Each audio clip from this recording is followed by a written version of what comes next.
Welcome to Archery Talk 101 podcast, your guide to better archery skills. We'll bring you the latest tips, tricks, and expert advice, but that's not all. We'll also have interviews with top archers and industry professionals and reviews of the latest gear and equipment and much more. You can catch up. Hi, my name is Roy Canterbury. I'm going to be hosted today on Archery Talk 101 with a special guest, Nick. He's going to be on the show with us today. Welcome to the show, Nick. Hey, thanks for having me. Glad to be here. Yeah, so tell us a little bit about why and how you got started in archery. Well, it started when I was a kid. Thankfully I had a family that grew up hunting and had a passion for the outdoors. So my dad, he had a bow in my hand from the age of about 3-4 years old, shooting a long bow to upgrading to a recurve. Got my first compound when I was 12 years old. And just absolutely loved it. I mean, he started out putting a balloon out on a target, seeing if he could hit it, and it was a lot of fun. Then I developed a passion for whitetail hunting. And so started going deer hunting all the time. And then in my teenage years, I had a guy that my dad worked with. He shot leagues.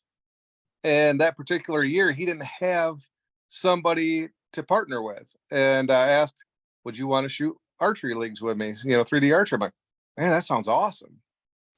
That's when I found out I wasn't as good a shot as I thought, because these guys were awesome. And I had to learn how to improve my skills. Yeah. And so they changed my bow setups. They changed releases I was using, stabilizers. And ultimately, Jesse and Ginger Moorhead showed up in the picture when I was about 16 years old. And world famous archers. I was blessed. They took me under their wing and started training me and made me a better shot than I ever thought I could be. And that kind of started my path to my pro archery career. So. Yeah, interesting journey. I started my kids out, when they was in that, 3 to 5 year old range, shooting a little compound bow, only 5 pounds, but they could go back, and I had 2 of them, and all of my kids went through those, and then of course those, by the time your kids go through those, they're pretty much just throwaway, because they don't work too much anymore. But you start them out there and just get to going with archery. And I know me, I started back in the 60s before there was compound bows. Yeah, that was yeah, you had either recurve or longbow and wood or fiberglass. That was it. Yep, exactly. So you remember when the old Bear whitetail 2s and everything came out in the first compounds? And oh yeah, I actually shot one of those. My brother bought one of those. The first one I seen was a compound, and the first one I shot was his Bear whitetail 2. Yeah, that's what my dad, that was his first one. And I look at the equipment we used to have back then to what we have now, and archery has came a long way. It's amazing, today's bows, the speeds they get, the forgiveness, the smoothness of them. But yeah, that bug bit me pretty good when I was a kid, though, and absolutely love it. So I travel the circuit. I go to all the ASA and IBO events. I'm the pastor for ASA, so I host sunrise services at all the events, and then I compete professionally for Matthews at them all. So just love shooting my bow. Unfortunately, this year hasn't started off how I planned on, because I had a valve that went bad in my heart. And so you can see this little device I got on my chest right now. Unfortunately, I had open heart surgery a week and a half ago, where they had to fix an aneurysm and put in a mechanical valve. So put a little damper on my shooting for the first few months of this year, but I will be back. I will be at the World Championships and the ASA Classic, and finish the year as strong as I can. So yeah, with being that close out of surgery, really appreciate you coming on the show. No problem. After surgery, it's it's a testament to your dedication to archery, and we all appreciate that. Yeah, the surgeon, I was up walking in ICU 12 hours after surgery. And then the next day I was in the heart wing room, and he came to check on me, and I'm walking laps in the hallway. And his mind was blown on how well I was doing. And he goes, now that's what I want to see. He goes, but no shooting a bow for 2 months. And I said, come on, doc. I said, I did build a light poundage bow the day before I went into surgery, just to appease him, so that way I could get back to hopefully shooting sooner. And he goes, well, what's light poundage? Well, to me, 56.5 pounds is light poundage when I'm used to shooting 75. Oh yeah. To him, that's still too much. So I got 6.5 weeks to go at the soonest, and I can shoot a bow again, but possibly up to 12 weeks. We've just got to see when this rib cage is fully healed up. So Yeah, you definitely don't want to strain that and then end your career just because you want to go a little too quick. But I know it. Yeah, it's I I wanted to go visit all the archery family out in Louisiana here in a couple of weeks, and can't quite get them to release my restrictions yet. So oh my tournament back will be Pipeston, West Virginia. I'm going to go visit the IBO Worlds. I'll be at the NASP Eastern Nationals, talking with all the kids there. That's always a fun event in May in Louisville. And then my first ASA back will be in London, Kentucky. Then I'll be preaching there. I'll be running my booth and hopefully be off restrictions to maybe be competing. If not, my first tournament back competing will be Metropolis, Illinois, the Superman shoot, which is kind of a cool one to come back. They got a big Superman statue right in their town. And since they put a steel plate on my chest afterwards, I kind of figured, being the Man of Steel now, that, that might be a fitting shoot to come back to. yeah, that would be. Yeah. So, but yeah, archery is a lot of fun. 3D is kind of more or less been my passion, just because I love to hunt. I hunt all over the country when I can. Been elk hunting, bear hunting, pronghorn, whitetail. Obviously, is kind of my passion, so I do a lot of that in different states. Yeah. But so 3D archery has always been something that's intrigued me, because it kind of niches that two together. It helps hone my skills throughout the year for what I love to do in the fall. Yeah, that's kind of the way I was looking at. I shoot the targets, develop my skills, so I know if I can hit that spot. Now, then I'd like the 3Ds, because that gives me the chance to work on judging yardage, so I know how far it is, so I know where to put my pin. So now I know where to put my pin. I know I can hit where I'm shooting at, and now all I got to do is worry about that the nerves when the animal comes in. Absolutely, that you can't practice, except for on the tournament range, especially when you get to those shoot downs and everything. There's a different type of nerve that you got to deal with. But nothing quite gets my heart racing as much as a giant Pope and Young or a Boone and Crockett comes strolling across. That's on a different level. But yeah, the only thing close to that is when they pick this bionic deer out there, they put it out there and steel deer shape, except the vitals are cut out. Your lungs are harder cut out. So the only place you don't destroy an arrow is in the vitals. Yeah. And it's amazing how some people is like, easy shot. And then clink, clink, or just pass up the shot because they don't want to take the chance of losing an arrow, but yet they'll shoot at an animal at that distance or further. Absolutely. We had one tournament we were doing for a fun one a while back, where we had one of those. It was a bionic coyote one. So small kill zone. Yeah. And you had a challenge every time you hit it, you had to step back 10 yards, see how far you could go. Oh. And I think we stopped at 50, 60 yards, to see if anybody can make it all the way to that point. And a few people did, but a lot of people lost arrows that day. Yeah. So you say, well, I'll just take an old junky arrow. With old junky arrows, more likely going to miss than a good one.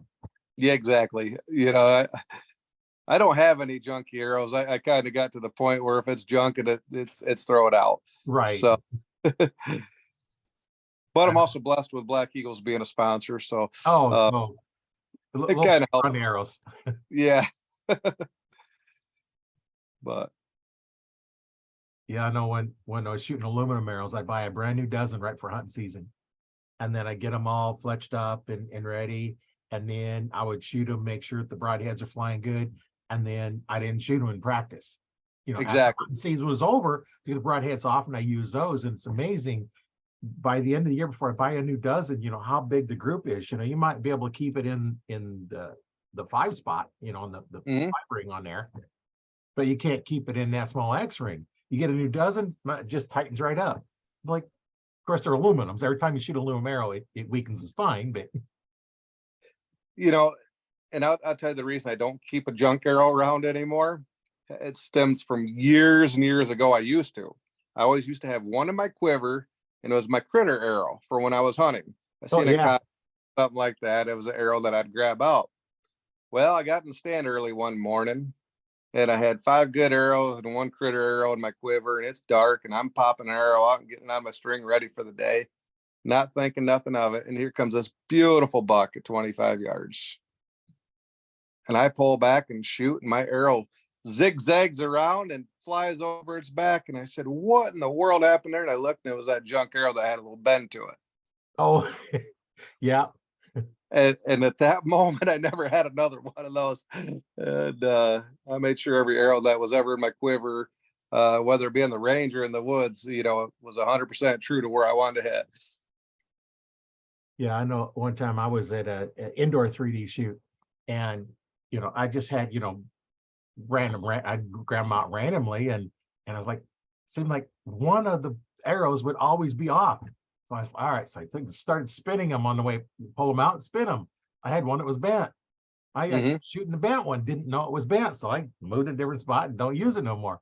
And you know, by then you've already lost several points, you Yep. know, at the tournament. So yeah, that's a nice thing I like about the carbons. The carbons nowadays are so much better than the first carbons. Oh, absolutely. Like I said, all the equipment today has come so far from my early days of competition to where we are now. It's night and day.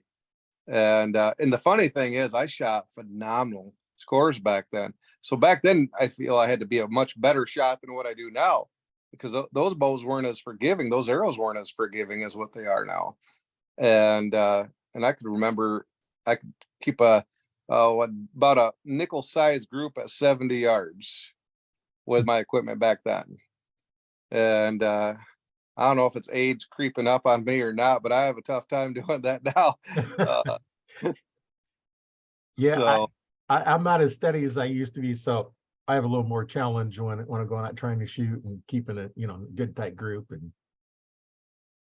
when I'm on, you know, of course I have hunting bows and tournament bows, and when I was going elk hunting, I knew I was going out west, and there's possibility of long shots, and so my hunting bow was actually dialed into 155 yards, spot on hitting 10 rings. Not that I ever planned on shooting an elk at 155 yards, but I wanted to know if one stepped out in front of me, that, hey, it was in my wheelhouse. right, And you know, the tournament archery side, you know, our max distance is 50 yards plus 3%. So if you're shooting IBO or ASA, you might get one out there 51 and a half yards, but that's about as far as you got to worry about shooting. And you know, the shooting the unknown game like that, that's far enough, right. because if you misjudge by 2-3 yards, that can make for a very bad day.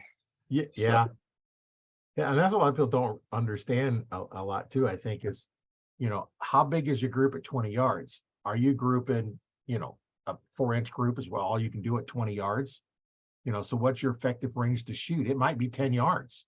yeah, Because if you're off by 5 yards, now you're already at 600. Now you got 8 or 10. Now you got a, you know, a bad hit.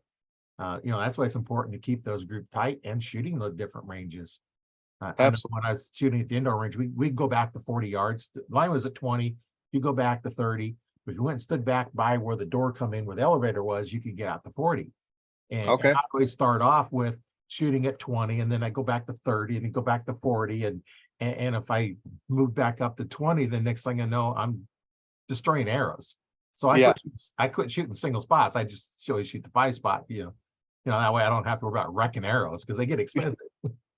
absolutely. I was telling a young man the other day, he got one of my old bows for tournament, and they give him some arrows to get him started and everything, and he was shooting really good, and he sent me a picture of Robin Hood one. I said, now it's time to start aiming at different spots. I said, Yeah. it's cool to do, but it gets expensive after a while when you do that. So Yeah, I've gotten several of them with aluminum arrows as well as carbon arrows. And I know I was shooting aluminum arrows. I had some at 20, and I even had one at 30. that's Those, awesome. and then I've gotten multiple ones. I know when I worked at Cabela's, I worked there in the archery department for a while, and I got a couple of them there. They had one bow they come out with 1 year. I think Bowtech put it out. It was a Cabela's branded one. Also, And the brand. yeah, it could have been a diamond one. I forget which one it was now. But we set it up, and then I'm shooting it, and I shot one arrow, shot the next arrow, stuck two of them together. We set up for another guy, and he shot at 5 1-inch circles and hit 4 of the 5. Another guy shot it. Then they come back and says, "Oh, wait, we got to pull these off. We can't sell them. We're having trouble with them." And we looked at the guy and says, "Is it the text or what?" Because this one we 3 different people shot this bow and no problems. And I said, Yeah. 2 more, let's set those up. And said, no. So they recalled them, then come back out. I'm figuring it was probably, when you go to a place like Cabela's, Bass Pro, Dick's, Shields, all those places in there, do you have a person that knows what you're doing in archery? Not normally, unfortunately. You got to go to your independent dealers a lot of time to Right. find a bow tech that knows how to tune a bow. Your pro shops, basically. You go to the big box stores, they can't even serve in a peep sight half the time or tie on a D loop.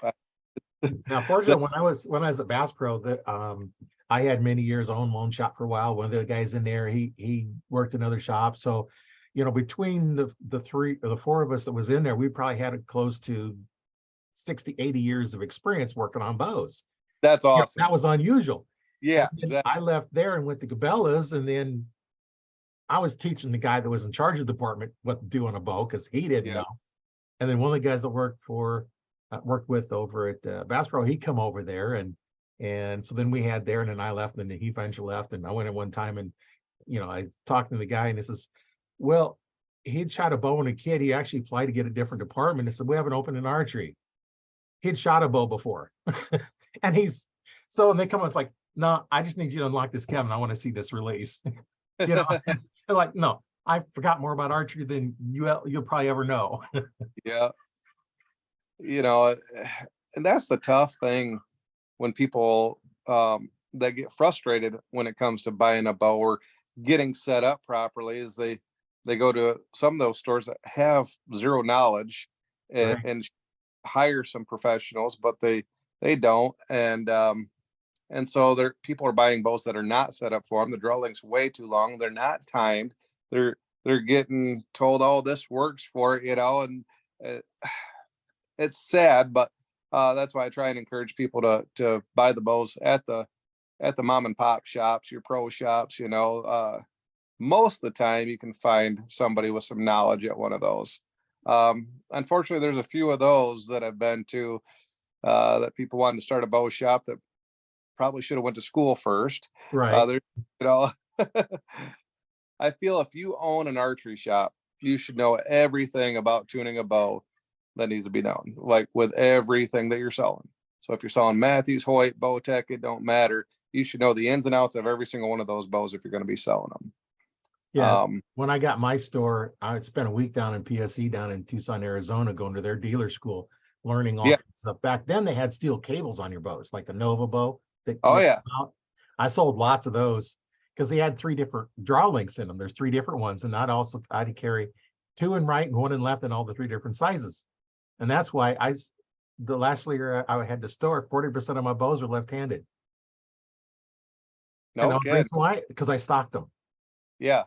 I didn't stock too many of the upper end ones, but I did on a couple of them. And I had one of my shooters was left-handed. So, if they want to try a left-handed bow, it's like, okay, Jim, come in. Let's, try your bow. And we had one come in, his bow for that year come in. Guy was looking at one left-handed, shot it and bought it. Well, I had to order another one for him. Yeah, but that's what your shooters do. Oh, absolutely. And in a lot of places, left-handed bows are tough to get in a lot of places. And I know a few people that are left-eye dominant, so they've taught themselves to shoot left-handed. So it's not necessarily just for a left-handed person. It's getting with their dominant eye. and a lot of people don't realize that have struggles getting into archery either. You really need to know what dominant eye you are before you Right. start. And I forget to explain that, I'm talking about left hand, I mean, left eye dominant shooter. Yeah. Yep. One of the interesting ones, I had a set of twins come in one time. So I'm checking them. One twin was right-handed, but the twin was left-handed. Well, the left-handed kid was right eye dominant, and the other one was the opposite way around. Wow. So your right hand is left eye dominant, your left hand is right eye dominant. So they were completely mirrored on all those aspects like that. And it's amazing how many people that are left eye dominant don't even know it. Exactly. That's why I try and get everybody before, if they've never shot a bow, to do that. There's some different tests where you can figure out what dominant eye you have, and once we establish that, then I'm like, all right, you might want to try a left-handed bow. Now, some people, it's awkward for them because they've done everything their whole life. And but if you never shot it, it doesn't seem as awkward, I guess, to a beginner. And I got a buddy of mine who's left eye dominant. He went to a left-handed bow from right-handed, but it was always so tough for him to find a good left-handed bow. Like shops don't carry them, and so he went back to a right-handed bow, but started shooting with a red dot sight where he could keep both eyes open. So that was kind of his, way of curing it, Yeah. But thankfully I'm right-handed and right eye dominant, and so it's a lot easier for me to get a hold of my bows each year. Yeah. Well, and one of the things that I do when you're looking at it is, I'll have them look at an object off at a distance and then put their hand up and then look at it. Okay, you see it. And then I'll put my hand over and cover it. You still see it? Yeah, you still see it? No. And then it's like, if you shoot the wrong eye, that's how far off you're going to be. And it can be off by feet. Yeah. Just at 20 yards, what happened to me is I'm right eye dominant. I shoot right-handed, and my right eye has been clear. My left eye is not quite as clear. And I see two images. I see double vision. I have prisms in my glasses. They help with that. But I see two sets of pins. Always have. I have the right eye ones and nice, bright, clear pins. The other ones are kind of dim and weak. Well, when the right eye started fogging up, the left eye is my clear eye now. What does my mind pick up? Because it ignores the other ones. I shoot both eyes open. My mind ignores the dim set of pins. So what did it do? Out hunting one time, it ignored the right eye pins. It picked up the left eye pins. I put that pin right behind the shoulder where it's supposed to be. I hit it in the back hip. Hit an artery, so I still got it. And then it's like, what's going on? So I go down to the range, and when I practice, I close my left eye when I'm practicing because I'm focused on just, developing that skill. So I go back, nailed it, right on. Opened up both eyes. I missed. I was shooting at the right on the 5 spot. I missed the paper on the left. Wow. I was off by that much because I had the wrong eye picking up the pins. Yeah. And then I'm out hunting and I'm blinking my left eye, trying to force my mind to pick up the right set of pins. And then one thing I discovered, I always wear a baseball cap, and then, I have a hooded sweater on with time. And as I turn your head, the hood doesn't move. Your head moves inside the hood. So guess what? The hood blocked my left eye. Yeah. I still shoot both eyes open when I hunt, but yet my left eye gets blocked. There you go. That works. Yeah, I got such a powerful difference in my right and left eye. I shoot with both eyes open. I've had a few archers saying, how do you do that? And I said, that's because I got 20/10 vision in my right eye. It's super strong, but I'm legally blind in my left eye. I got 2200 vision in there. Oh. And so I got the peripheral I can see out of it, which kind of helps out for my field of view. Right. But that's why it's never been an issue with me, because I'm automatically going to focus right out of my right eye. It's where it's going to be clear. And it's worked out pretty well for me. Yardage judging, it become a different challenge for me because of the difference in my two eyes. But I've learned to manage with that over the years. So. Well, and you can get a pair of glasses to help with that. Just have strength in the left eye, and the right eye, just kind of leave it alone, just glass in there.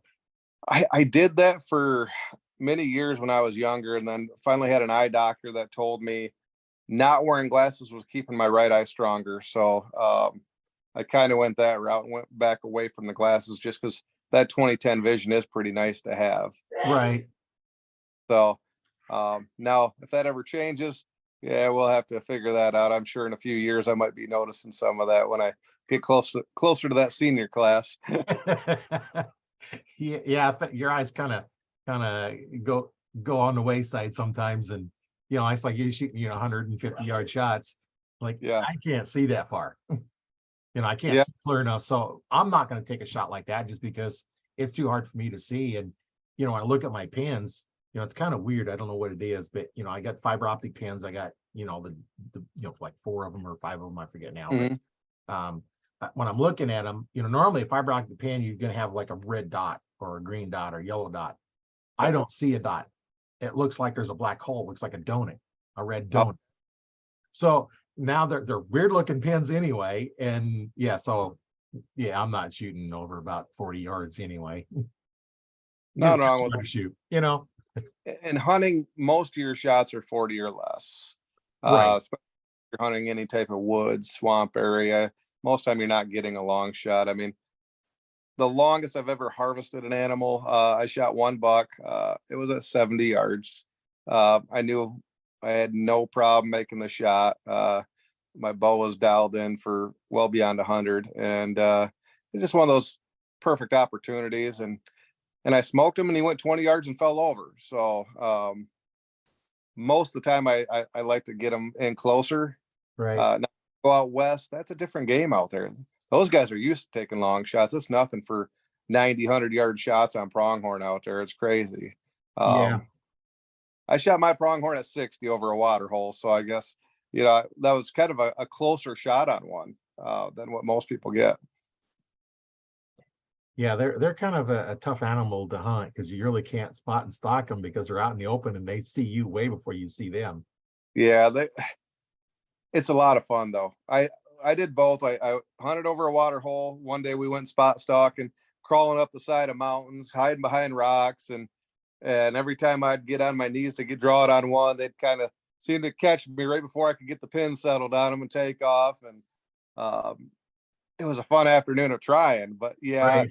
I ended up having to shoot mine over a water hole though. Yeah. Well, whatever you got to do to make it work, right? Yep. I know Oh, sometimes stocking in can be a challenge. I was at this one place and on the farm there's a little farm road there, and the buck was or a doe was bedded down right next to the road, and there's kind of grasses along the road. So I took off my boots so it wouldn't make any noise. I started sneaking up. I got belly crawled right up. So I was 5 feet away from the deer. Then I realized I'm not going to be able to get up to draw my bow. It's not a mm, crossbow, so I can't shoot it sideways. It's not a recurve or longbow, so I can't shoot it yeah. laying down. And I'm like, okay, so I just kind of backed out, and but it was kind of fun going up there and getting that close to it. And Oh, absolutely. Um, bear hunting, I've never tried anything besides hunting them over bait. But that's fun. It's a different type of rush. Uh, they come in so quiet. It's kind of like both bears I shot, I guess I was kind of dozing off. So I had my eyes kind of closed, been sitting out there all afternoon, and something just kind of told me to open my eyes, and then bam, I had a bear there 10 yards, never heard it coming in. oh yeah, Uh, and so that was my first bear experience. I shot that one, and then following year I went back up to Canada and harvested a 400-pound black bear. Kind of again, I just got done from a little nap, and I open my eyes and I see this giant head come out of the bush, and I nudged my cameraman. I said, "Hit record," and I knew he was huge, and I was able to harvest that one too. That was the biggest bear out of 43 hunters in camp taken. So oh uh, that's good. yeah, uh, I love everything outdoors. Whether it's hunting, like I said, the tournament archery,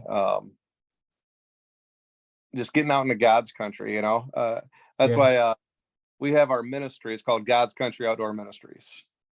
I share my faith with hunters and outdoorsmen and the archers. When I do the sunrise services at all the national archery tournaments, sharing God's creation that He made for us to enjoy, and just kind of always find my peace when I'm out there sitting in a deer stand watching the sun come up and just it's hard to look at that and not find a happy place. Right. And that's why archery has always been, that's my favorite time of year. It's my favorite season. In Michigan here, it's October 1st through November 14th. You got the fall colors, you got the crisp, cool mornings.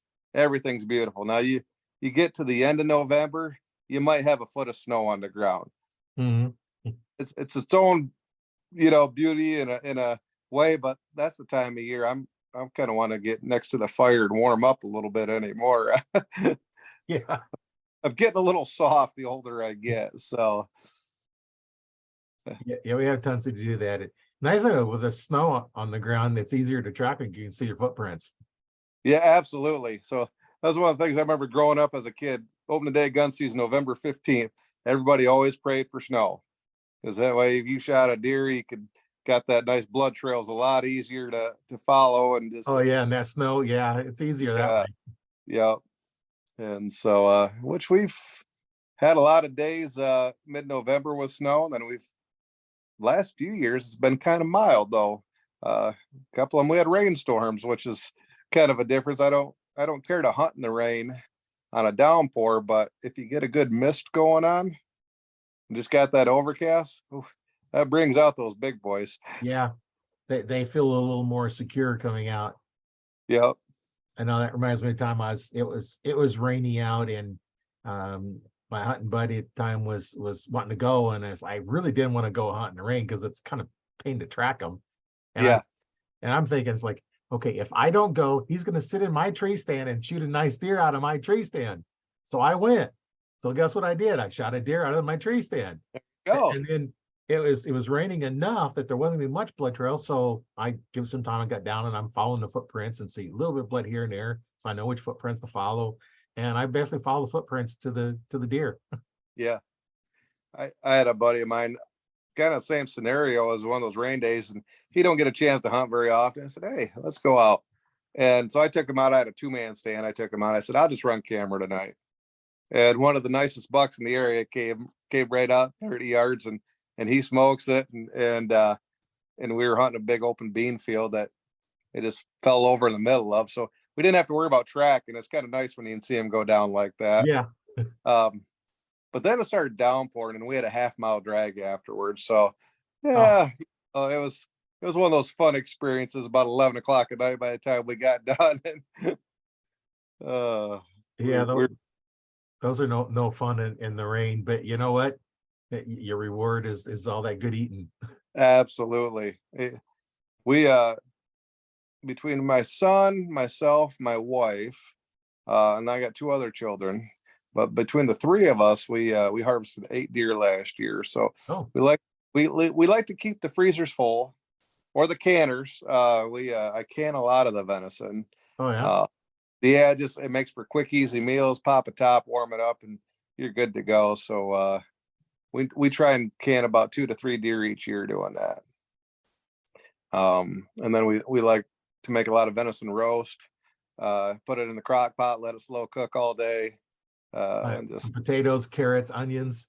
yep, little cream of mushroom soup with it, and you're good to go. So um, now my son Dalton last year he shot 3 deer with his bow. Oh, Uh, 12 years old, shot his 2 bucks and then shot a doe, all with his compound. And so he's becoming quite the hunter. yeah. And and so I get to sit back, I think, here in a couple more years and just let the kids do it. I go out there and watch and coach them a little bit, and uh, You run they the camera and yep, I'll gather the footage and get to enjoy it. So I get more enjoyment anymore. It seems like out of hunting, out of putting people on deer and seeing yeah. their. I've been blessed. I've harvested a lot of deer, or killed a lot of deer over the years. I got a wall full of trophies, um, and as cool as that is, nothing compares to watching one of my kids get their first buck, or their big buck, or a friend that's never shot a big buck to put him on one. I get more enjoyment out of that anymore. Uh, Last year, I had a pastor friend of mine hunting with me, Oh yeah. And he never has shot a Pope and Young buck. And probably one of the biggest bucks that I would have ever harvested came out that night, and it was me and him in the stand together. I didn't, we both had our bows in case we had a chance to double, Right. but I didn't even grab the bow. I grabbed the rangefinder and a call to try and turn this buck to get him in. I said, get your bow and get ready. He's standing there at 51 yards, absolute monster 10 point, 22-inch plus spread. And I couldn't get him in be closer than 51 yards. He was kind of committed to being on the path that he was on. And he goes, it's just a little too far out of my comfort zone, which I understand. Right. He used to take shots like that. I said, he's right in my wheelhouse right now, though. And, but I wanted to get him that buck so bad, I never raised my bow. And only thing we could do is watch it and let it walk off and hope for another day. So afterwards, I kind of told him, I said, I could have smoked that thing so easy. And he was like, yeah, I know you could have. He goes, I'm surprised you didn't grab your bow. I said, but I wanted you to have it. That had just been another big buck with the other ones on the wall, and it would have meant more to you than it would have me. Right. And that's kind of plan on spending my rest of my years kind of doing that. Yeah, I'm going to go after a couple myself here and there, because my family's already realized if they don't want to go out hunting one night, Dad's going. And there's times I tell them it's the perfect night, you need to go. Oh, can we take today off? Can we go another time? I'm kind of tired, or I want to do this today. I said, that's fine. And so I'll go out and I'll shoot a big buck normally. Yeah. And call mom and said, hey, have mom bring the trucker out. Daddy's tagged out. They're like, oh, that's the one I want to hunt this year. Like, kind of told you. You can't kill it if you're not in the fields. Yep, exactly. Did that to my daughter a couple of years ago. She had one buck we called Dagger, beautiful 10 point. And October 25th has been my favorite day of hunting. Ever since 2012, I shot my biggest buck on that day. Still trying to outdo that buck. And so every year I've seen a big buck on that day. October 25th, mark your calendar, get it in the woods. It's when the big bucks start moving. It's just been my experience, at least here in Michigan. Yeah. And so every year I've went out, every year I've either filmed or harvested a giant buck on that day. Now, 2 years ago, there was a particular buck my daughter was at called Dagger. And we had trail cam pictures of him, beautiful buck. She really wanted it. It was October 25th. I said, there's two things going on today. It's the day to be out, perfect weather.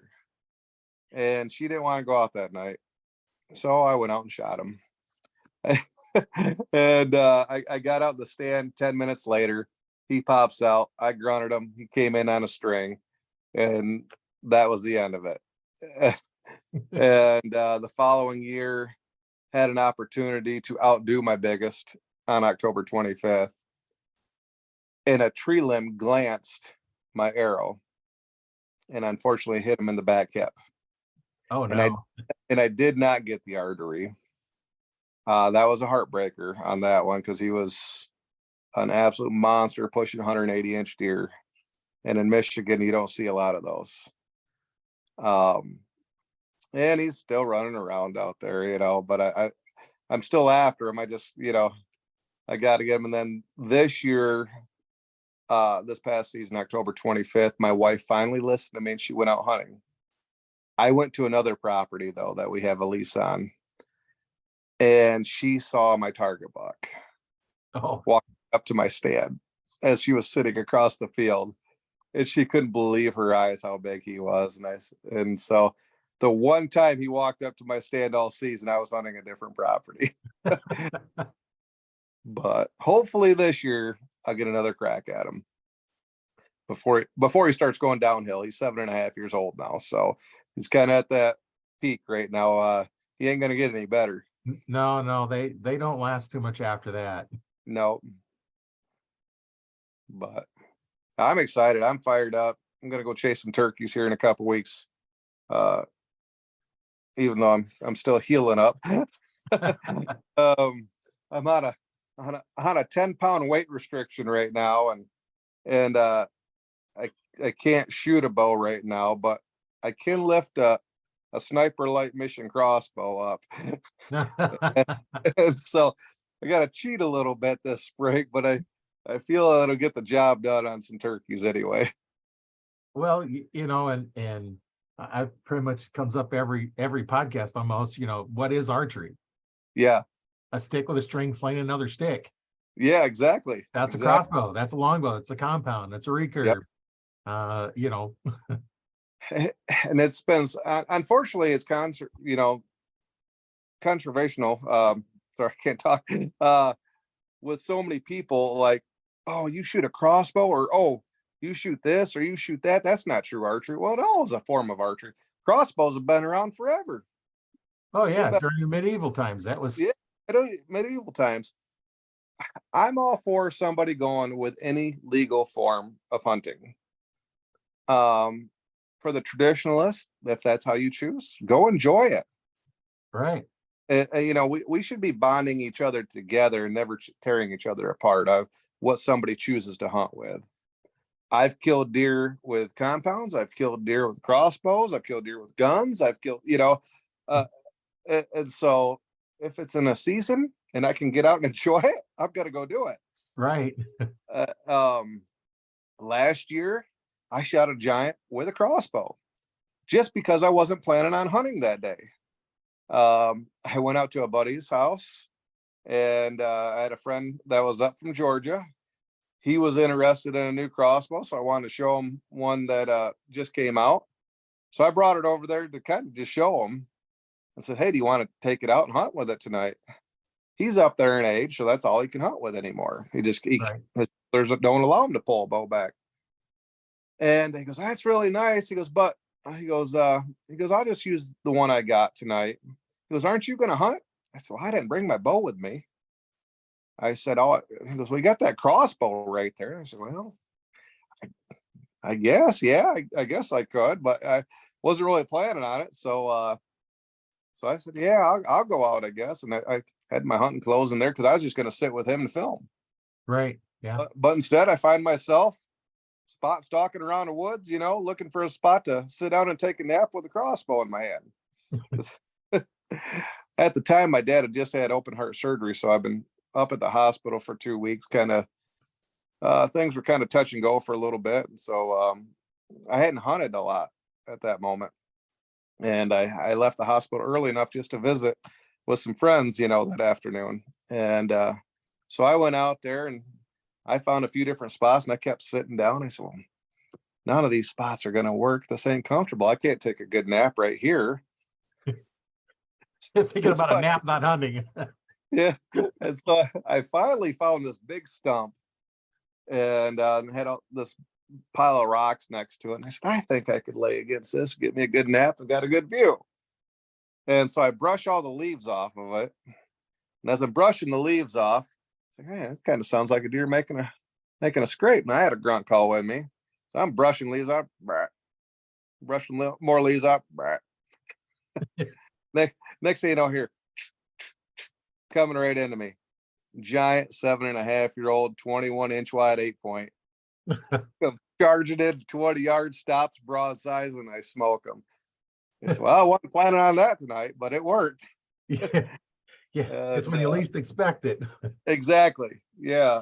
So just a blessing we had last fall. I said, but I did it with a crossbow, but that was cool. It was fun. And I hunted with my compound the rest of the year, and I shot a couple, I guess 3 does with it, have fun doing that too, but never seen another target buck to get.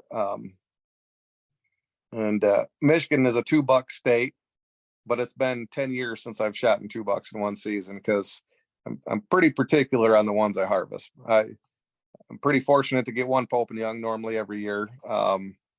2 has always been a goal of mine. Had the opportunity this past season to do so. November 14th, last day of bow season. I've always wanted to kill a buck on that day.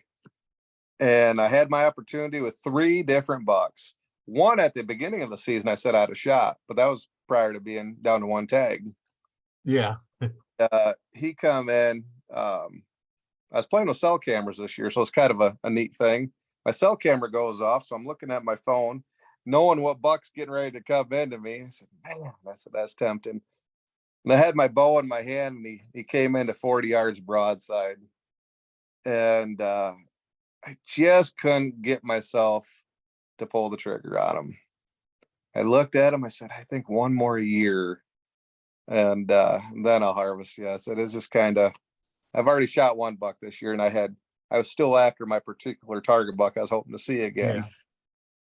Yeah. And it would have been perfect because he was literally standing right in front of my other camera, and I had it on video mode, so I could have got the pass through of the arrow on the other side. It would have been a pretty cool shot, but I let him walk, and then my neighbor shot him opening day of gun season the next day. So choices I make, sometimes have consequences, but yeah. Sometimes that's the way it goes. Yeah, absolutely. And so he sends me a picture the next day. I heard him shoot, and I said, did you get a good one? He goes, that's the biggest one I've seen all year. And he sends me a picture of it. I said, oh man, congratulations. I said, that's awesome. And you're welcome. Welcome. I said, yeah, I let him walk yesterday. Kind of joked with him. And but he's kind of been after the same wide 8-point I've been after. I nicknamed him Heart Attack because if you see him, you're going to have a heart attack. Basically, he's about 26 inches wide, tall tine, 300-pound deer, lots of mass. Something Outdoor magazines, dream up. And I've been watching him. I had at 3.5 years old, had an encounter with him, and I was going to harvest him that year, and it didn't work out because he was a stud then. And then he blew up, and I'm glad I didn't harvest him because he's turned into something pretty special. So yeah, it's something you have to think too, what area you're in. If you're in an area where, come rifle season, if it's brown, they shoot it, so then you can't let the big ones walk because chances are they won't make it that season. And yeah, you kind of know, what the mentality of the hunters in your area are, and who else is hunting. And even private land, you've got some areas that you might be hunting one property, with the property next door, they don't care what they shoot. They just want, if it's a deer, they shoot it for the meat, and they don't care if it's buck or fawn or what. And that's a chance I take every year when I let something walk, and I let 20-30 bucks walk each year, and some people go, you're absolutely crazy. Well, I do it for a couple different reasons. Number one, I like to see them grow up. Number two, I like to hunt. I said, if I shoot the first bucks I see, I'm done the first week of season. Well, then I'm going to be, and so that, and I got a lot of, like I said, wife, kids, and everybody else I try and get on deer. And so I'm the picky one in the family. I got the rest of them, they're happy to get a deer, Right. So they see a decent 2.5-year-old 8-point, he's in trouble, Right.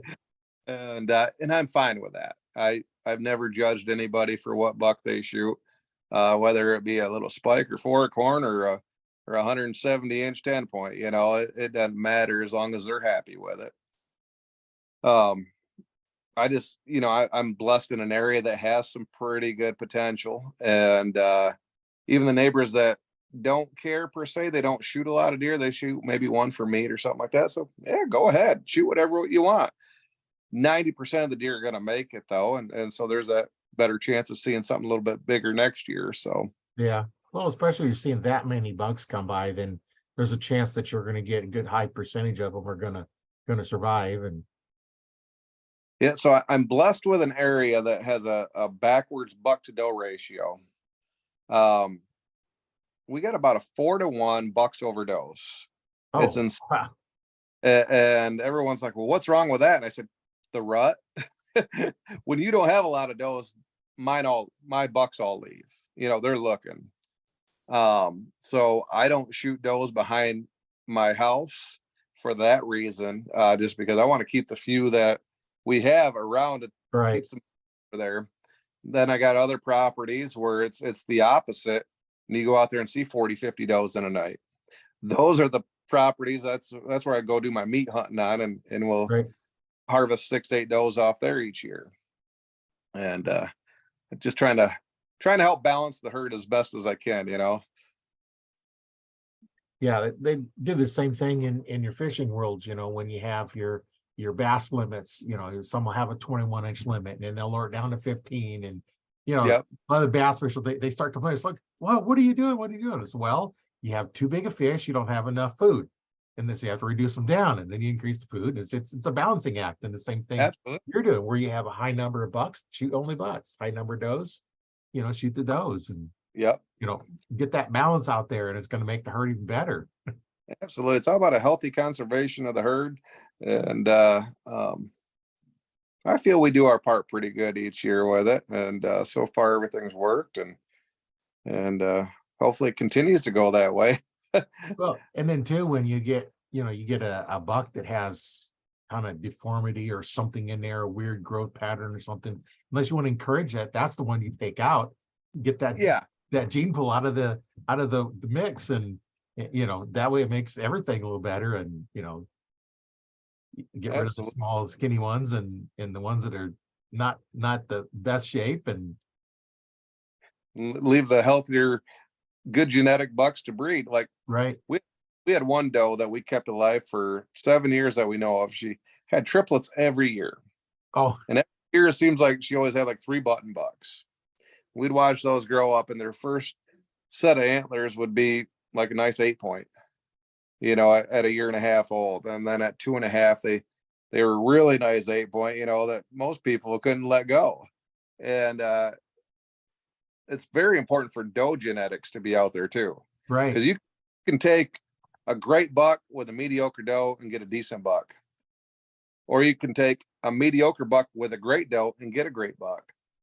But if you get that combination of a great buck and a great doe, then you're getting these super freaks out there. Yeah. So some does you don't want to shoot. There's ones to harvest, and there's ones to probably be a good idea to let them go. Yeah, you get to know your herd pretty well and be able to identify that's the one you want to keep. And Yeah. Fortunately, I've been hunting this property for over 30 years. So I've gotten to know how things work on this particular piece, and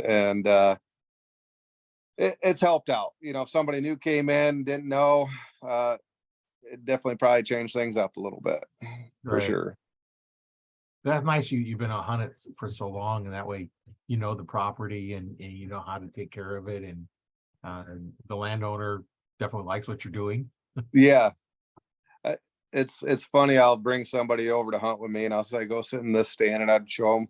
And they're like, you put me on an oak tree in the middle of 80 acres right here with nothing around it. Why would I sit just here? And I said, trust me.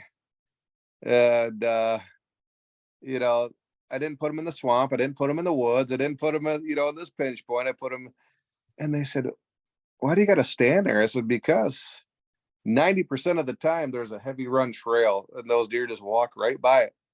And it's just years of experience knowing that, you Right. know. And so it's kind of neat learning your herds and learning the pros and cons of what to do and what don't do. And it's made funning a lot hunter over the years for sure. Yeah, it's a little different. I got one property that we hunt that I think I've seen 3 or 4 deer during the daytime.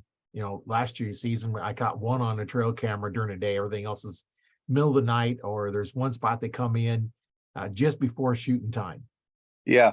And yeah, you can't, you know, where they go, because you can't track them once they come past that camera. If you don't catch it on one of the other cameras, you know Yeah. where they're going. And so I'm thinking they're going away. They come in and because they're coming from one side going past the camera, I'm thinking they might be going over the hill or something, but I'm not catching them on any cameras on the other side.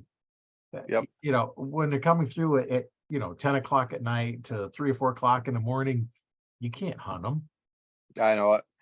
It's that time of year where most deer are running nocturnal until you get that hot doe to change everything up. And those are the days you need to be out there. Yeah.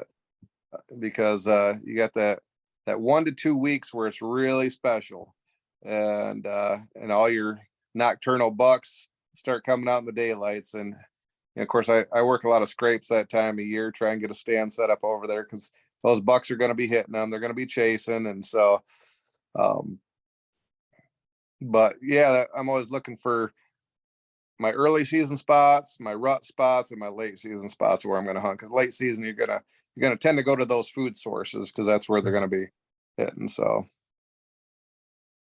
Yeah, and this one's happened to be just mostly open fields, except there's tree lines along the boundaries is pretty much there, and it's transition point at night.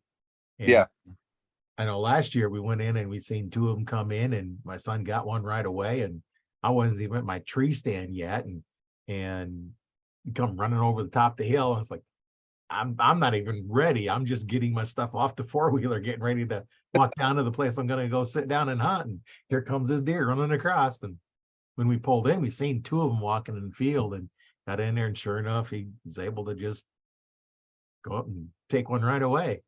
there you go. He killed that one, and then I didn't see any more that day.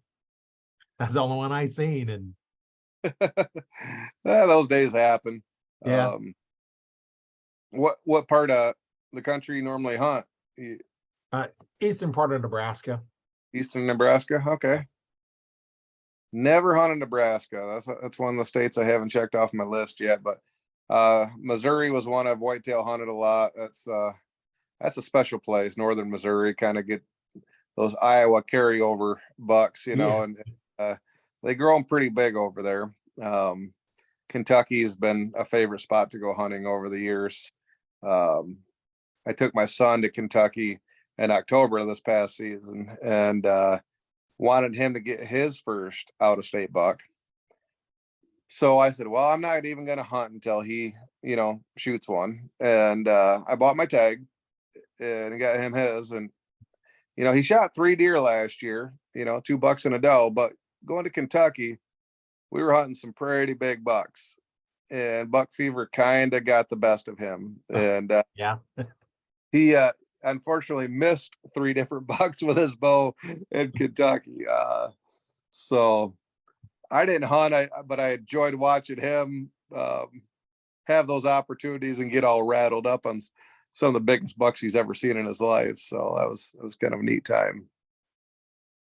Yeah, that's always fun when you can see them, get excited, and then Yeah. the next time you go, he'd be a little more relaxed because he's already went through the, trials of seeing those great big monsters come in. Absolutely. Plug my phone in here. Battery was getting a little weak. Yeah, they have a tendency to do that. Yeah. Give me just 2 seconds. Apparently it came out of the wall too. Oh, There we go.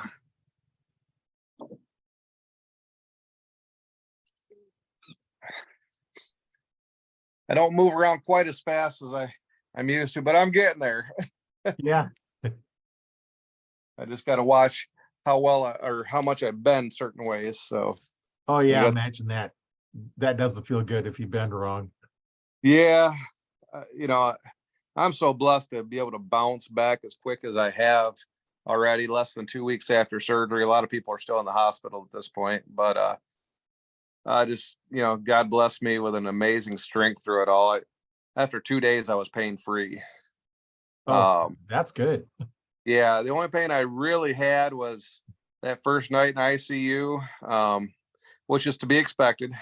Right. And then the day they had to pull all the chest tubes out of me, that didn't feel good. So that had to be down for a couple hours. But after that, I was up walking around all the time, feeling really good, and being in shape. That's one thing about outdoor archery I love too. Indoor is a lot of shooting, and that gets you in a good shape muscle wise for your chest and everything. But outdoors, we are hiking, walking to each target, Right. and some of the terrains they have us on is absolutely insane. Hiking up the side of this mountain, and shooting, pulling your arrows, going back to there. That's a workout in itself. Yeah, it is. And I guess that's why I like outdoors so much. Is just it's not only your shooting skills and your judging skills, but it's the physical aspect of what it puts you through as well. Um, that's what's getting me geared up for hunting season, is doing all that. One thing to shoot a bow at a spot at 20, 40 yards, and become a good shot. But how are you doing as you're hiking out to your stand, climbing up in it, and or spot stalking across the country? I'm starting to do more and more of that. Grounding and pounding, it's opened up opportunities to harvest deer that if I'd have just sat in a stand right there, it probably wouldn't have had a chance to. And so the last few years, this past season, I guess the last 3 years, shot deer off the ground, and some pretty big bucks that if I wouldn't have been on the ground, I would have never had them come in range of my stand. So just a different aspect. It's kind of fun. Yeah, if you're in an area where you can do that, that's always kind of fun. I've done a little bit of that as at a stand that was way up on another hill over there, and so I said I'm just going to go in slow, see if I can see something on the way. And I Yep. got there, and I got I was the other end of the field, and I was like, nothing. So I just started walking. Up pops a deer, runs off. Like, oh man. So I said, okay, they're gone. So I take on more. Another one pops up and runs off. And I'm like, so sometimes like, well, just don't worry about it. Either walk in and throw them out or stalk the whole way. So I've stalked it. I've learned different things over the years. Of course, the more you hunt, the more people you hunt around, you get different tricks and tips and everything from everybody. And I still go back. Jesse Moorhead, is one of the best archers and hunters I know. I mean, he's won 12 world championships, I believe. He's killed so many animals across the country and across the world. He shot the largest whitetail in 2001 with a bow, and called that one the General, 243-inch, 23 point, just monster. He shot out in Kansas, and so I've always kind of went to him for a lot of hunting tips, different ideas. And I remember the one time, and I just thought he was crazy, but I talked about, man, it's getting to my one stand. It's so loud. There's so many sticks and twigs and everything. I said, I'm going to have to go in an extra hour early in the morning, just to sneak to my stand and try and get into it quietly. And he goes, why are you trying to get into it quietly? I said, well, I'm trying not to bump anything.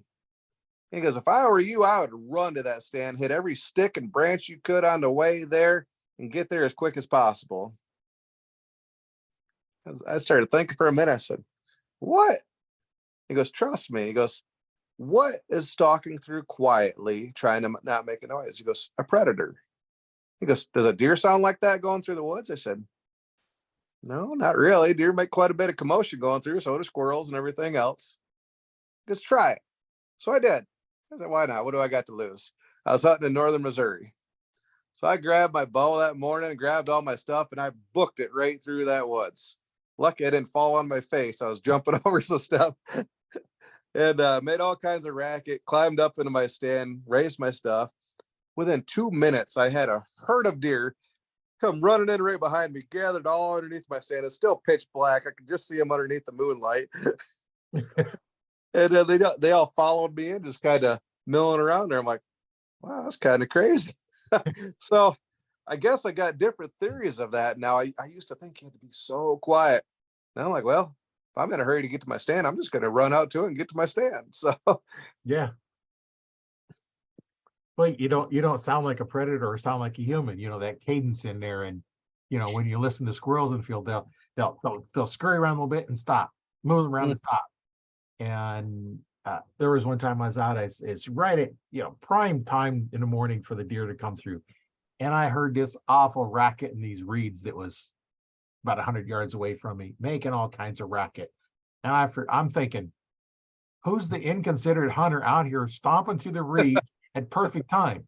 No, I seen this big buck come walking through, 100 yards away, but Yeah. it was a deer come walking through all the reeds, making all this racket. And Yeah. And that's, I guess the more you experience, the outdoors like that, the more things you learn. My kids, they've been blessed with shooting deer at young ages. Dalton was 8 years old when he got his first. My daughter Averill was 8 years old. Jacob would have been, I messed that one up this year on him. It was his first year deer hunting. And at the time I was struggling with my heart failing. I knew I had to have surgery. Something wasn't quite going right. And, but I wanted to take him out anyway. So I took him out to a blind. I got this property that I could park my truck, put a pop-up blind right in front of it, and have deer come 20 yards away. They just, they ignored my truck and everything. And I'm like, I wasn't in real good shape at the time. So I'm like, I could do that. Be an easy hunt for him. So that's what we did. And I had the 350 Legend for him, the gun that didn't kick, wanted him to shoot his first deer. And so I was so geared up of getting him in position, getting the shooting stick in position and everything. Put the clip in. For some reason, you just had a little bit of a brain fog moment and forgot to rack a shell in. oh, And so later on, as the night goes on, here comes about 7, 8 deer coming out, and this big old doe is standing there. I said, "Are you ready?" He goes, "Yeah, yeah." Of course, he's all excited. He's shaking. He's got the crosshairs on her. I said, "All right, easy, squeeze the trigger." And he did, made the perfect squeeze and just took his time, and then heard click. And he goes, "What happened?" I said, "Well, oh, that's my bad on that. Got to rack a shell." And so I tried to rack one in, but it was too late. She took off, and that was the last chance we had to hunt last season. So he should have had his first deer at 8 years old too, but my bad, and I'm gonna have to make it up to him this year. but he got out there. He was able to take the shot and just forgot to load it. Yeah, exactly. So like I said, just I love taking the kids out. It's and the wife got her a nice big doe this year.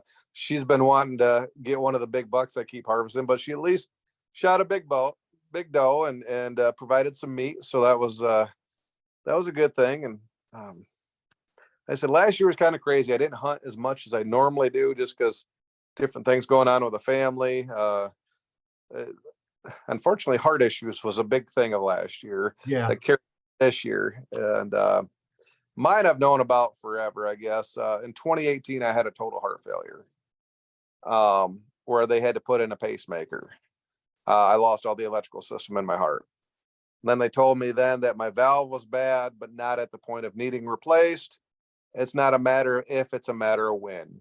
You might go 4 to 8 years, maybe 20.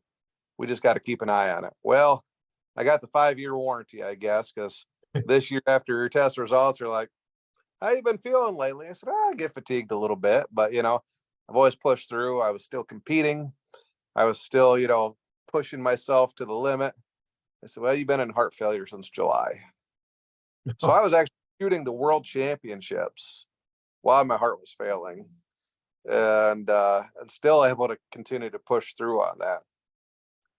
And I was getting ready to go down to Foley, Alabama for the first, ASA outdoor of the year. And I said, "Can we wait for surgery until after tournament season?" And I was actually just going to take this hunting season off. And he said, "Well, we can, but you're playing with fire if you do that." And he goes, "But it's your call." I said, "Let's schedule it for the middle of August." I said, "Let me finish my season, make some money. That way I can at least, have a little bit carrying me through the year." And he agreed, as long as I didn't have my blood pressure go up or any chest pains. Well, I started praying about, was that the right decision to push this off? My blood pressure went up through the roof, and I started having daily chest pains, and my heart failure numbers actually doubled in 2 weeks' time. So had to re-meet with the surgeon and said, yeah, you were right. I was wrong. Sometimes it's hard for us men to admit that. And I guess we got to operate now. And he goes, probably a good call, because you wouldn't have made it till August if you had waited. He goes, the way things were looking. So praise the Lord, I'm still here. We got it done, and I went in strong enough now to bounce through this really quick. Unfortunately, as far as the tournament side of me this year, I should be able to hit about 5 national tournaments, which is half of what I try and do each year, but it's better than none at all. And I don't know what it's going to do for my shooting wise. So I got a little bit of an excuse for the first couple tournaments if I'm a little off my game. Haven't been on practice for a few months. Yeah. I am going to start, since I can walk and do all that. I can't lift anything. I can't push and pull, but they said I can walk. So I can't drive right now. I got to have people cart me around. So I got my daughter just got her learner's permit. Oh, So she's been driving a little bit, helping out, but and then my wife, and I'm going to have them take me to local archery ranges where I can at least look at different scenarios, start judging targets.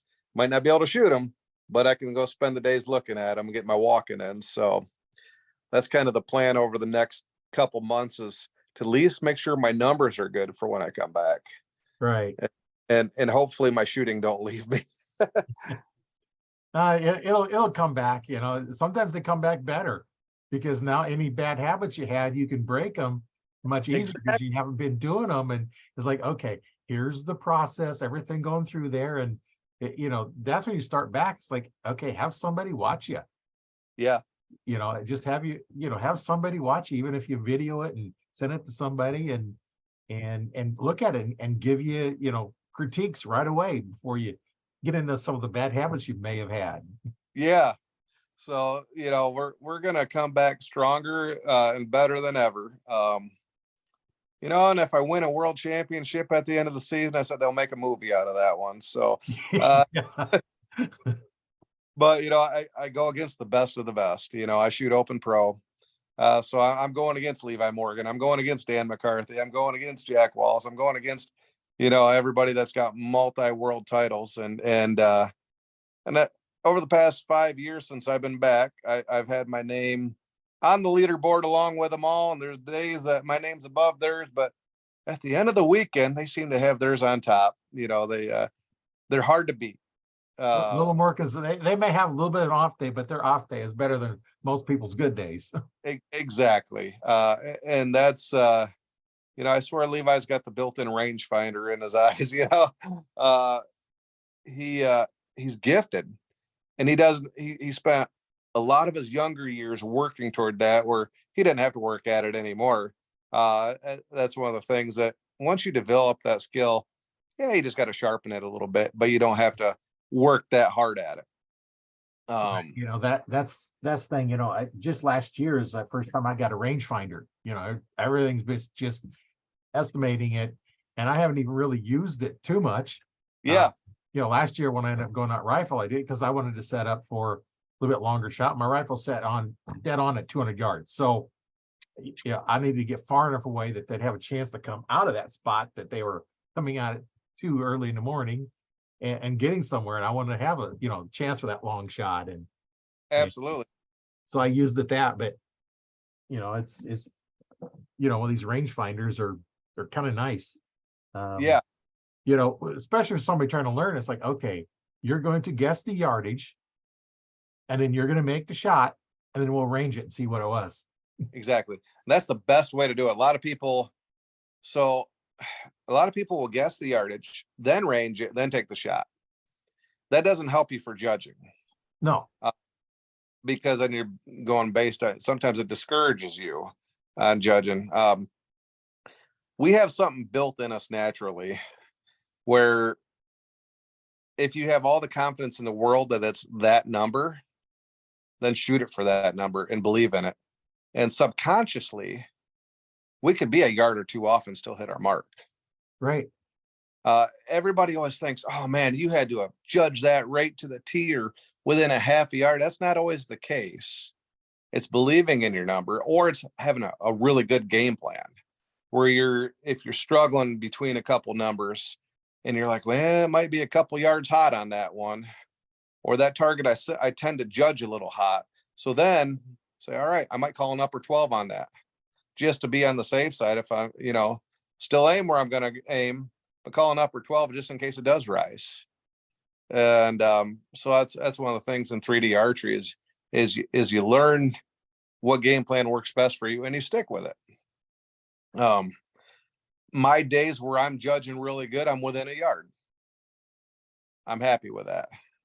I got some targets that'll still throw me, and I might be 3 to 5 yards off and like, ooh, what did I see there?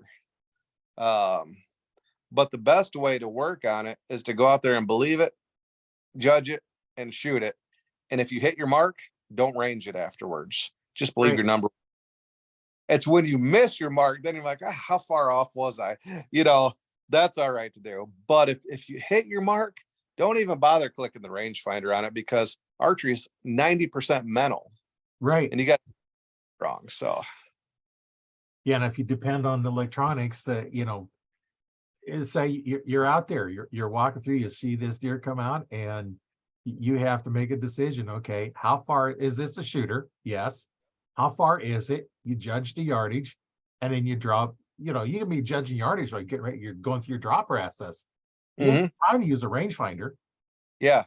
Only time I normally use a rangefinder when I get out into a new area I've never hunted. I'll have a tendency to pull mine out and I'll range different trees to get a layout of it. Yeah. And 90% of the time I ain't got time to range that deer when they come in. They're coming in hot, and you got to make a decision, shooter or not. And if it is, right, hold on, let me pull my rangefinder out. Okay, they don't always happen. They're gone. Shooting multi-pins helps out. You can kind of pin gap a little bit, and that can kind of help you get an idea what range that deer is in. I mean, you put 3 pins and they're all in the lungs. Guess what? One of them's going to hit there. So, right. Hey, and I've done that before. It's like such a quick spurt of the moment. Big buck coming running in. I pull back. All 3 are on the vitals. I'm letting her eat. Right. It doesn't matter at that point. Yeah. Now I hunt with a single pin a lot if I want to get longer range. This year I'm hunting with a new HHA Rice, which is a 2-pin on a rover dial system. So it could be 20 and say 34 yards. So I know on that gap. And then if it's something I got to take a further shot on, I adjust the sight to it. And when I am if I do decide to take a longer shot on an animal, I want to be able to dial right to it. Right. But like I said, I try and get them in close. But it is neat to know that, that deer is 80 yards out there and he's feeding and has no clue I'm there. I can take that like, it's not windy. He's totally relaxed. And if I choose to, I can take it, Right. But you got to look at each scenario. People will tear you apart for long shots on animals. And I kind of look at it this way. It's all in a comfort zone and a skill level. Because some people, if you can't hold a group the size of a pie plate at 30 yards, you really don't need to be taking super long shots. No.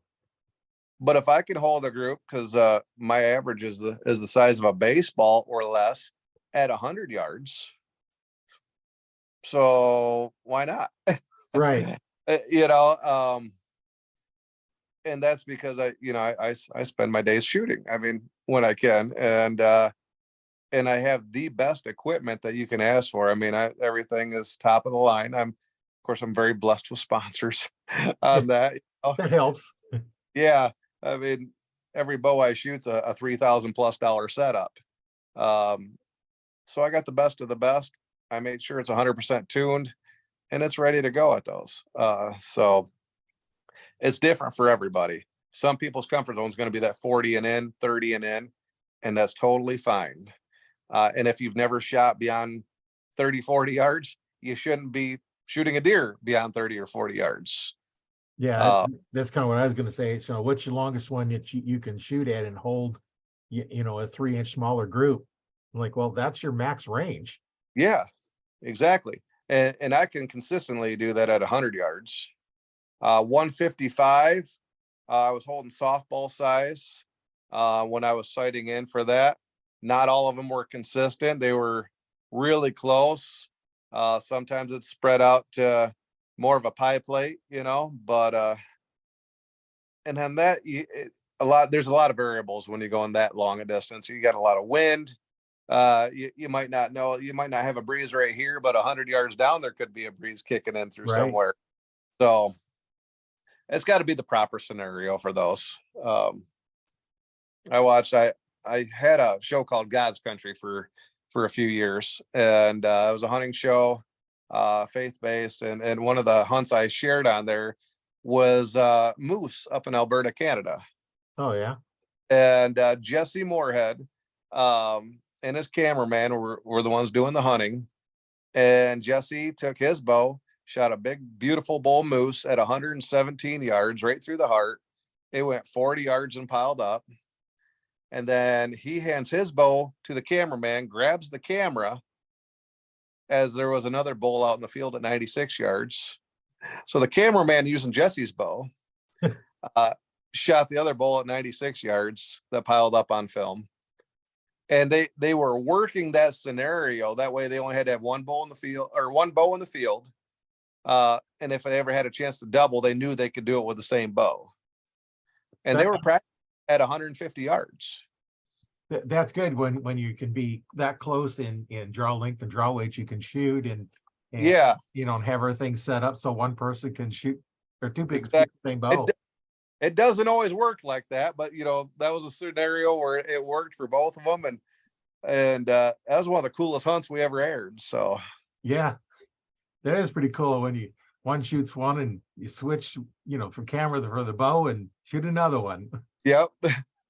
And so that's on my bucket list. A moose and caribou. I've yet to hunt. Got a lot of friends that's done it, and so hopefully in the next couple of years I can go pursue that myself. I just don't know. Obviously, Alaskan Yukon moose is probably the top choice if I could ever afford to get there. I gotta win a couple more tournaments though. Yeah. I know it. Many years ago, in the 90s, I had a chance to go on a moose hunt in Ontario with a friend of mine. And Yeah. Rifle. I wanted to do archery, but that wasn't season. He always did rifle. He didn't do archery. So I went up there and I got me a moose, and I had a cow tag in the area I was in. And you know, the day we finally get one after going around, and there was one was on top of one hill. The road was, this moose was down the hill and halfway up the next hill up. Nice. And you know, of course, I shoot it standing up. Yeah. Spent 3 years in high school on the rifle team, so standing up's no big deal. You know, I don't need a steady stick. My arm is positioned for a steady stick. That's just the way I shoot rifles. You know, I've done it for decades. And I borrowed a guy's .6 with a 4-power scope on it. You know, I had the old Springfield 1903, you know, just iron sights. I had that along with me too, just in case. But so I got this, and I pull up and I look at this moose in my scope, and it's only about a third of the scope. Like, okay, this has got to be a ways out there with a 4-power scope. Mooses are big. Yeah. And so I figured, okay, I put it where, you know, where I thought it was, and shot missed. It just stood there because I'm probably 250 yards away or better. And so I said, okay, I must be shooting low.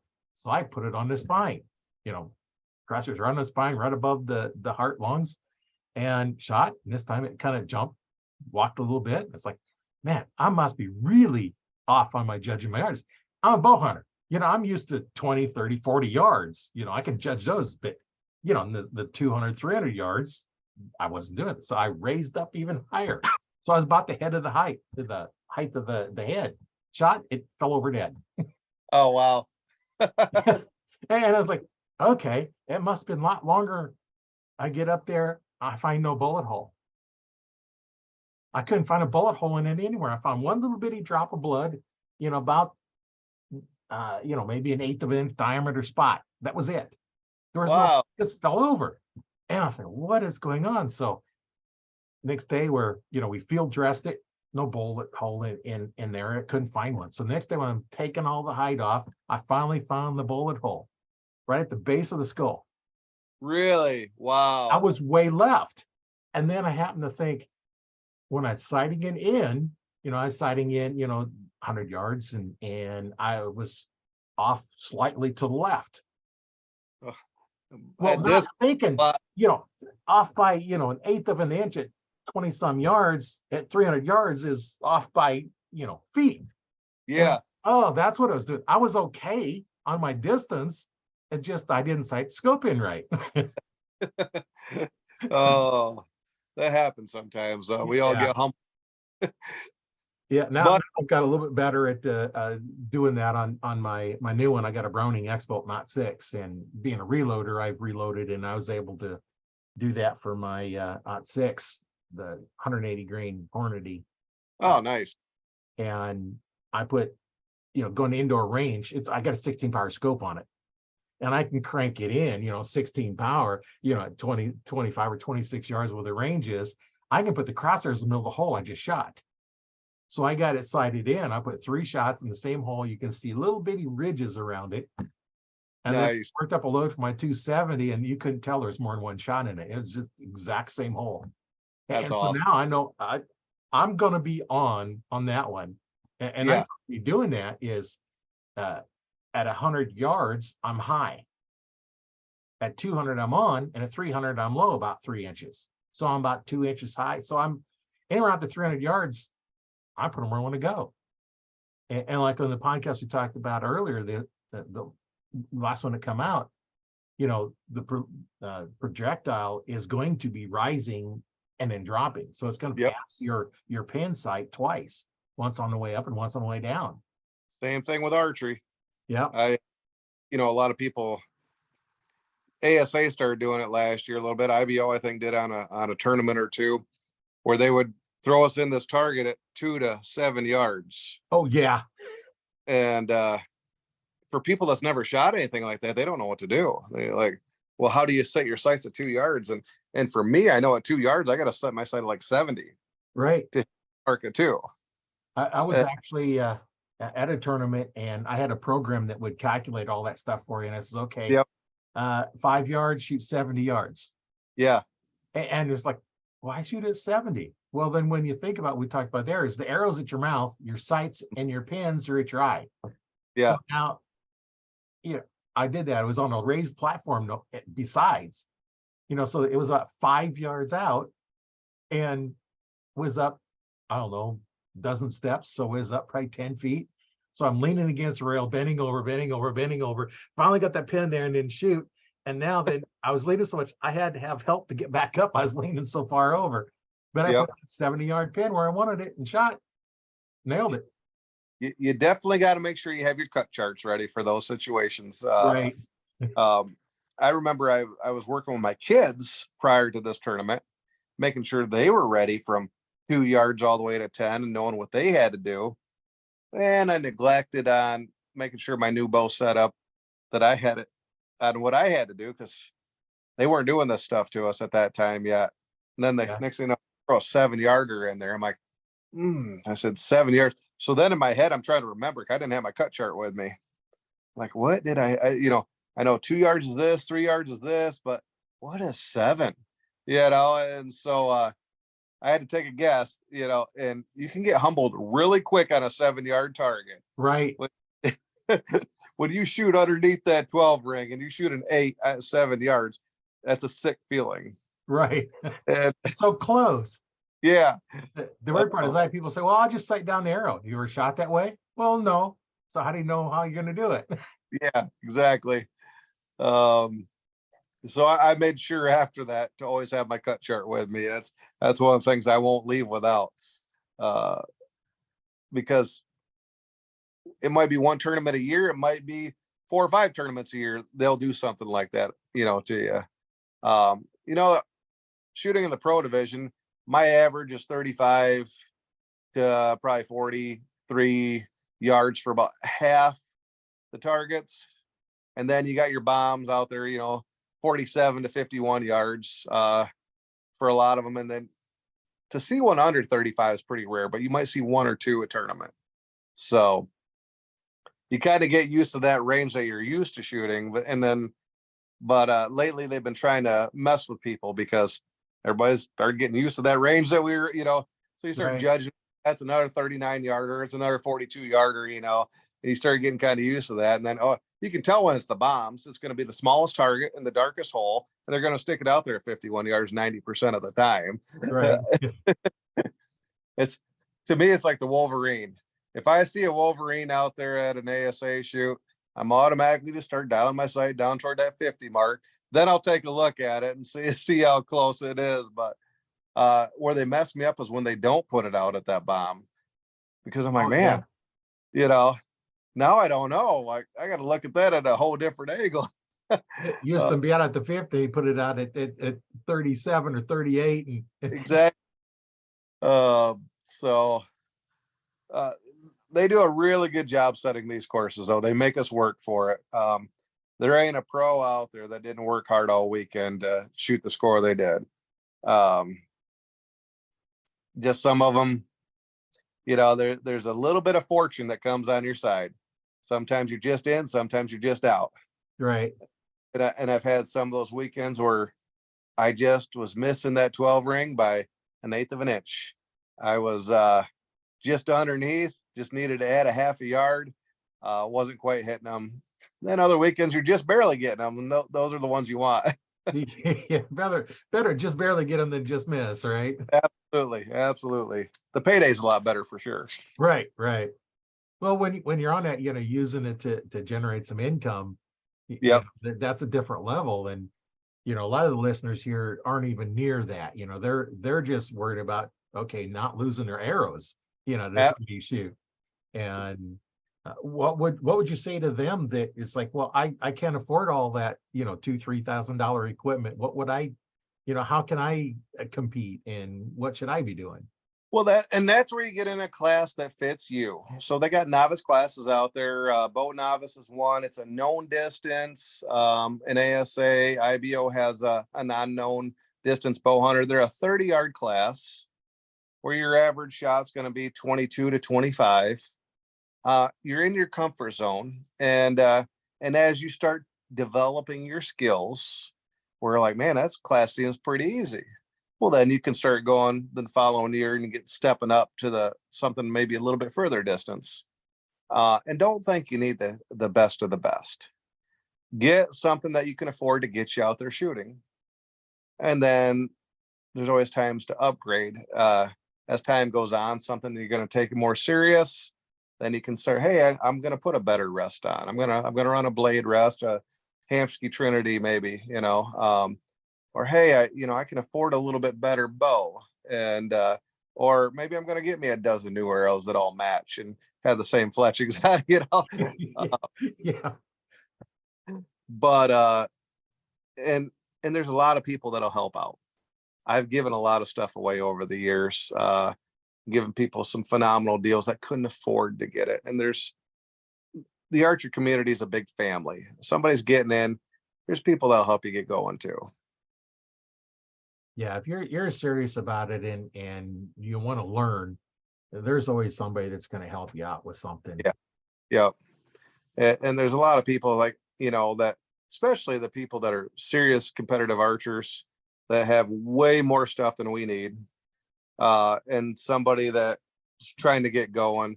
Most of those times you can find somebody that will give you a good deal on a sight or a rest or something to help you improve. So. Well, and somebody new just starting out, get one of the ready to shoot packages. Yeah, absolutely. It has the rest, the sight, the quiver. You just got to buy arrows. I know when I had my store, my ready to shoot package included arrows and tips, and a release. So you had to buy nothing except the bow case if you wanted a bow case. Yeah.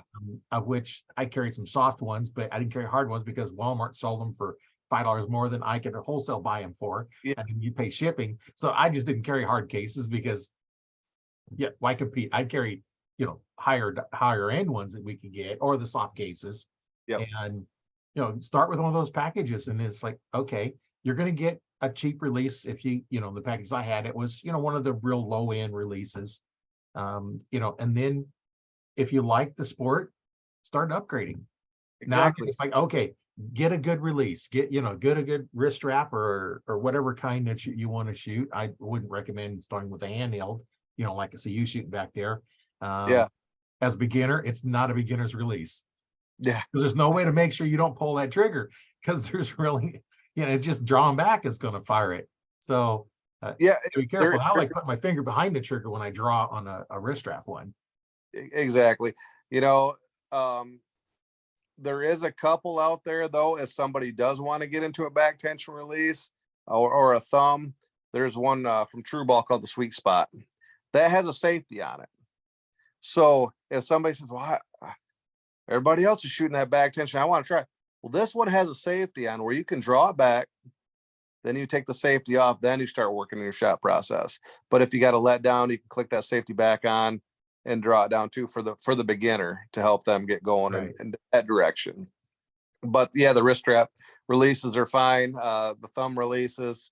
Somebody that's never shot archery before, there's no a $3,000 bow ain't gonna do them any good until learn the fundamentals of shooting a bow. And so get them something light poundage. So many people think, oh, my buddy shoots 70 pounds, I gotta try it too. And they're struggling to get it back. They're struggling with everything. Don't do that. You want to be able to pull it back with ease. You want to be able to work into it. You want to start off blind bail shooting, working on your shot process. Get up there at 5 yards. Don't try and go way back at 30 yards or out back. Get up there at 5 yards. Hit the target. That's one of the best things to do for spot shooters that a lot of beginning archers I'll teach is I'll get them as they're shooting their bow, working on the fundamentals, working on their form. Shoot a 5 spot or a 3 spot at 5 yards. And if you can do a full round of 30 arrows without missing, guess what? The next day we'll bump you back to 6 yards. Right. And then work your way back. Yeah. And we'll work them back. And as long as they're still hitting, we'll continue to work them back a yard a day. Not big jumps, but we'll do a yard a day. But the moment they miss, then we'll bring it back forward. Because we want to build repetition with them. We want to build proper form with them and all the proper techniques. And then by the time they get done doing that and they work back to 20 yards, they're shooting 330x rounds. Right. And they don't have the bad habits that a lot of people have. One of the things, if you develop a bad habit, for every bad shot you take, it takes about 50 shots, good shots, to get your mind to erase that bad shot. Like I said, we always like to think about the bad shots, not the good ones. Exactly.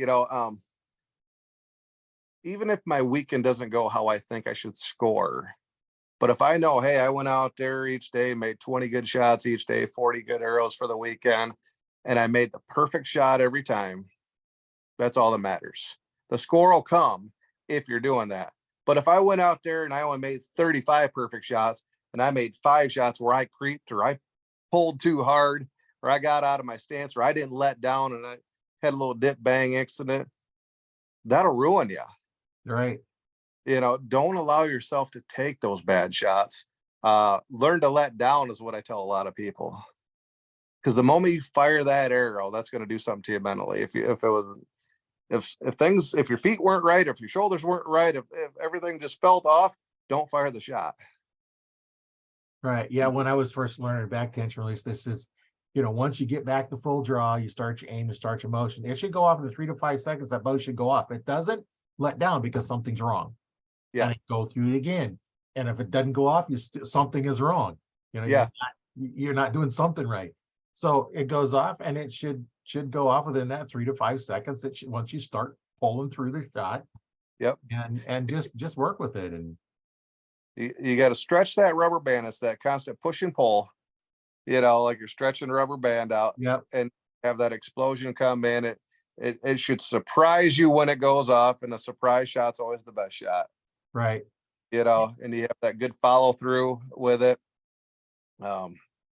Yeah, but the main thing for beginning archers is get out and enjoy it and have Right. fun. Don't worry about your score, that'll come. Worry about trying to make the best shot you can. And as long as you're out there having fun, that's all that matters. It's one of the few sports out there where anybody can become a professional if they want to. Right. Not everybody can be a football player in the pros or a professional baseball player or anything like that. That's very limited, but archery is one of those things that with the proper training and listening and work ethic, you can become a pro archer pretty easy. Yeah, pretty much if you're coachable, willing to put in the work, you can achieve whatever level you want to go to. Yeah, absolutely.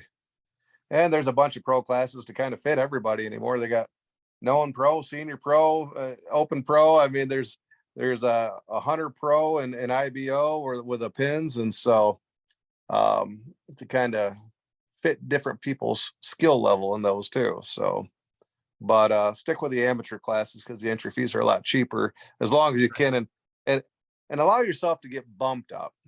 A lot of people they want to go, jump right up into those classes, which you can, but it's better if you get forced up. That means you made too much money that year in the amateur. So you got to go shoot a higher class. Oh yeah.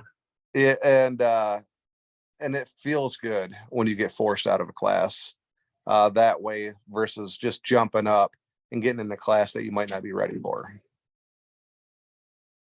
Well, and then too, sometimes I find if you shoot with the little better skill level, it kind of brings your skill level up.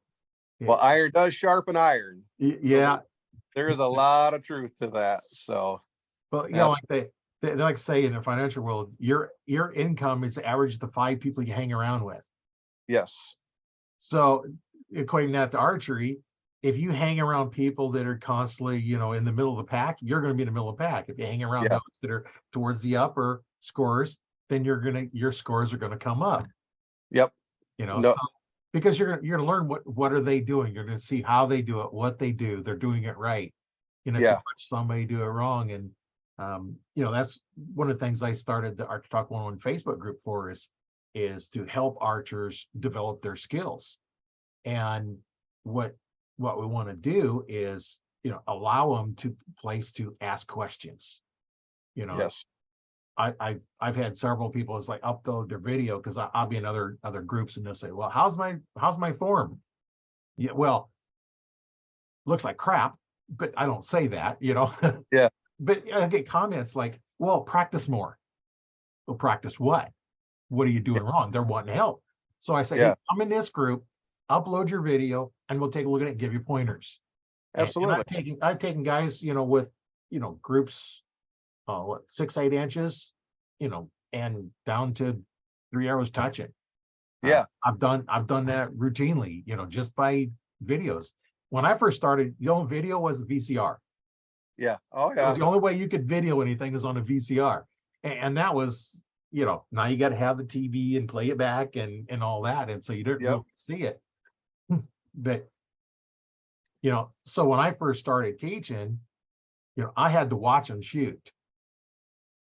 In 95 when I'm becoming an instructor, you're watching them shoot and critiquing them live, and they got to shoot again, and pick all these little things. Now with the videos, our phones, this camera is better than most digital cameras, professional cameras. Absolutely. And, the quality on them is just so good now that, now you can record it from different angles. And it's like, okay, well, here's what you're doing. You need to do this and do this. And, like you was talking about with your rubber band, one of my techniques if my form goes away is I have a string that fit on my thumb and it's so I'll hook the release onto it. And when I shoot, that string should go straight off my hand. If it hangs up on my thumb, my form is off. Yeah. And to do that is when you're, I have mine out straight. A lot of people have them tucked over so they're kind of an open stance. Well, what happens when you do that is you're putting pressure on the back of your hand back. So when it releases, your hand automatically goes out. And being many years of martial arts training, I want to go straight to the target. You know, if you break a board and you go to an angle, what happens? You hurt your Yeah. hand. Yeah, You exactly. break a board, you go straight through it. You know, focus on the destination, not the target. You know, the board would be like your pins, and you focus beyond it, which would be your target. You go through it. Yeah, my little sting on your hand, but it doesn't hurt your hand. That Yeah, same board at an angle is going to hurt your hand. You know, absolutely. same with archery. So, you know, with my martial arts training as well as archery training, I kind of merge them together. So I want that hand to go straight to target. When you shoot, that hand should be pointing, that finger should be pointing right at your target. If it's not, you're directing the force differently. And now you can't go through and do it consistently because you're pulling off to the side. Yep. And I have a little bend in my arm, so it allows me to go straight. You see somebody completely locked out, and you can't hear it, but you can see, you know, when the arm's a little bent, you can see my shoulder raises up when I straighten that arm out. And that's why a lot of people have shoulder injury. I actually had a physical therapist on one of the podcasts, you know, probably a year ago. We talked about shoulder injuries and you know what to do for them. And that's you see a lot of old archers have that shoulder injury because they've been locking that arm out. Now, that doesn't mean you can't always do that. I had a guy when I had my store come in, and he had MS, and he couldn't put the bend because the heart just shake like crazy. So we locked it out. So we had to modify his form. Yep. You know, to accommodate a physical challenge. And, you know, the way I teach it is the best for me. Yeah. I'm going to teach it to you and then modify it to fit you. You know, that's what a good instructor is going to do. Is you're not going to be all this one focus. You know, I learned that a lot in martial arts teaching the same technique. One person gets it, the other one doesn't. You tell it a little different way, and all of a sudden it works. It's the same technique, just taught slightly different. And there's a lot of stuff in there. I do my toes lined up, you know, put an arrow on the tip of my toes, it should point to my target because I'm straight off the target and straight away. And the same Yep. thing, like you're saying, it should be an expansion both ways, you know, straight line from the elbow through the hand, through the arrow to the tip. It should all be in a straight line. If it's Yep. back, your drawing's too long. If it's short, it's too short. So you need to get that kind of, so you're straight. So as you pull back, you know, it goes straight through. And that's the good thing about a proper bow setup. Like I said, some people that get in archery and they just pick up a bow, make sure you get to a good pro shop or somebody with some good knowledge to set you up. Doesn't have to be the most expensive bow out there, but you're going to want it set up to your draw length and to your comfort zone on poundage. That's going to be key for anybody starting out. Because if you're going way too long a draw and you're stretched out and everything else, you're never going to be at your peak performance when you're shooting something not set up for you. Well, and just going to a pro shop doesn't mean you're going to get good advice. Yeah, exactly. You need my first compound bow, I went to the pro shop. Yep. And, you know, I was telling him I'm looking to get, you know, compound bow, get my first one, because I shot my brother's whitetail too, and I wanted one of my own now. Yep. And he said, here's one, trial back. How's that feel? Okay. I'm 29 and a half inch draw length. That was 32. Yeah. I didn't know any better. It's 32. So when that one ended up breaking, that's a story all in itself. I got another bow and I thought, well, I need the 32 inch draw length. Come to find out, you know, I had another bow that after I got that one had another bow was an old PSE, and go down with my, you know, when I was going through learning the back tension release and also, you know, learning being an instructor as well. And he says, okay, you're too long. You need 29 and a half draw length. And this is a Friday night. And then Saturday night was the next one. Sunday was the third day. So Saturday, I had to go make my bow 29 and a half inches, or there's no reason to come back because you can't teach back tension when you're too far stretched out. Exactly. And so I went through this, you know, changing strings and everything else, you know, because you can change your string length and cable lengths, and you can shorten the draw length and, you know, move modules or whatever. And I got it down to that and was going through there. And like you said, blind bell shooting, what they had us do when we're shooting is we were close enough to reach up, grab our arrow, and pull out the backstop. That's how close it was. There's like 20 of us on the line shooting with our eyes closed, learning the technique until we finally figured out what we're doing and open our eyes. And then our form just went to crap again. So then you close your eyes until you finally feel it and open your eyes. And then finally you can do with your eyes open. And, you know, when I'm teaching, one of the things I'll do is, you know, like the surprise release, I'll get them out there. Okay, we've already got the bow set up, right? Everything. So now we're starting to teach them. I says, okay, finger off the trigger. I'm going to show you what a good release feels like. Your only job is to aim. I'm going to Yep. pull the trigger. So Yep. they pull back and draw back and aim and aim. Is it ready? Okay, aim, aim, aim, and I'll pull that trigger. 9 times out of 10, they hit exactly where they want it. Yeah. Because all they did was aim. And that's what people don't understand. Your job is to start energy in the bow, and that's it. Yep. Absolutely. That's your job. Once you start the energy, your job is done. Yeah. That's, that's a lot of ways to, it's a great sport for people to love, getting them set up properly. People with proper knowledge around it. There's a lot of people, unfortunately, that give some bad knowledge that, right. So, and not every pro shop's created equal as far as that goes. Cause there's good and bad and all that. But, we're in a day of technology now where it's pretty easy to Google Levi Morgan or Nathan Brooks or one of the pro archers and get some tips and find out, hey, what's the best? There's a lot of forums out there. What's the best pro shop in my area to go get a beginning setup, and a lot of people give some good information on that.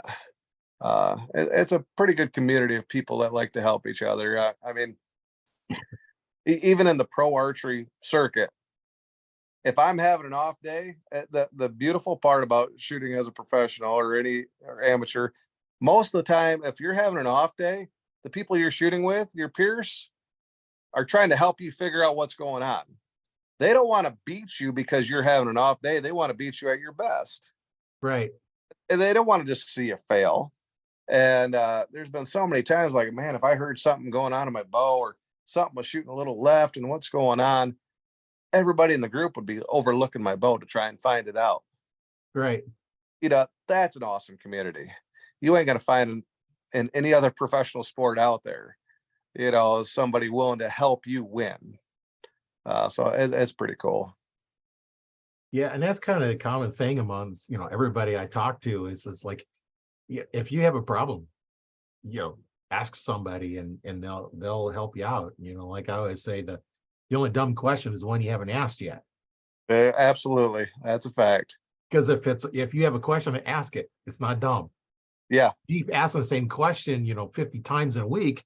Yeah, then there might be something else going on. There's a time where you got to start remembering it for sure. Right. There might be something going on. There might be something else we need to look at too, is why you keep asking the same question. But absolutely. Well, Roy, it's been awesome. Any other questions you have for me?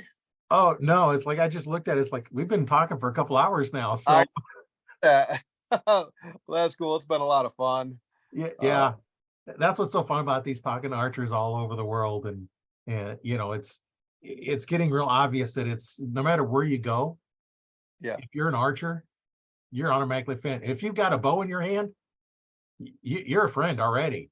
Absolutely. You don't speak the same language, but at least we're shooting the same, we're in that world. And, now with, the Google translates and on your phones, we can still communicate back and forth, even though we may not speak the same language, but we do speak the same language as big archery. Yeah. And it's a sport that we all love and excited to, fellowship with other archers, Right. I'm blessed to shoot with people all over the world at different tournaments. And so, and we're always learning. Just because you hit the skill level of a pro and you're competing in that class and you're winning a few tournaments, you never stop learning. No, there's something new every day, and I learned something new, just talking to you guys. It's like, oh, I hadn't thought of that, or I have to try that, or sometimes just me explaining what I'm doing is like, oh, I'm saying to do this, but I don't do this. When you video yourself, shooting, so it's like, that ain't what I tell people to do. Yeah. It's hard to critique yourself. And I know there's a lot of, because I'll create some videos sometimes, for my YouTube channel, different stuff on that and going out shooting. And sometimes I'll use that as like, okay, what's wrong with this? And it's like, okay, everybody try to guess. And it's like, okay, here's what's wrong. whether I did it Yeah. on purpose or not. Sometimes I didn't do it on purpose, and it's like, okay, what's wrong? Because it's like I realize what's wrong, but I want to see if anybody else knows, and then we can get this conversation going. And um, that's why I like the archery group, and there's people all over the world in that Yep. group. So Absolutely. and my listeners that are listening to the podcast or watching the video on YouTube, um, join that group. It's Arch Talk 101 Facebook group. There's a lot of people in there, and it's growing all over the world. We got people in the group that I have to Google map them to figure out what country they're from. That's cool. Very So cool. they're all over the world, and this I don't even know all the countries in there because I can't keep track of it. There's over 700 people in the group, so No. it's growing. I'm still trying to build it up. Yep. That- A community of archers that just help each other out. Absolutely.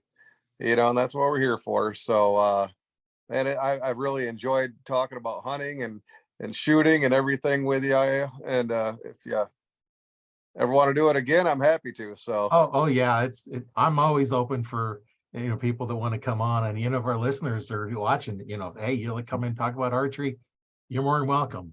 Yep. The requirement to be on the podcast is you either have to want to shoot archery or are shooting archery. Yeah, there you go. So I'd like to get somebody that's thinking about starting, so if you're Yeah. it's just starting out, when I want to get started, let's get you on. You don't have to know anything, like you're professional and Olympic archers, hey, let's get somebody that's new starting out, or even kids, That what way do they you like about it? can that some of us learned the hard way along the way, when we weren't doing things properly.